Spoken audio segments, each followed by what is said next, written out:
Salut les otaku. Aujourd'hui on parle histoire avec Empereur du Japon, l'histoire de l'empereur Hirohito.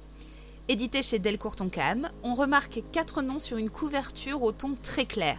On y voit une illustration qui représente un moment de la vie de Hirohito qui n'est pas présente dans ce tome puisque le tome 1 nous parle de son enfance. L'histoire selon l'éditeur. Un géant pris dans la tempête de l'histoire, symbole d'une nation, mais surtout avant tout un homme. La saga qui lève le voile sur la vie et l'enfance méconnue du prince. En l'an 37 de l'ère Meiji, soit en 1904, le jeune Hirohito tente de trouver sa place.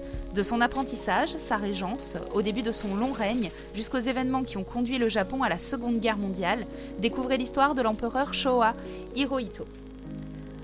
On commence avec quelques pages couleurs où l'on voit Hirohito à la fin de la guerre de 45, avec le commandant Douglas MacArthur, avant de faire un bond dans le temps en 1905 alors qu'il était encore enfant.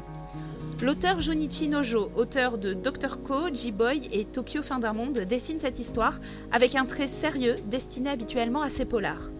De belles illustrations et une mise en scène qui se déroule parfois comme une bobine de film sont vraiment les points forts de ce manga. Mon opinion.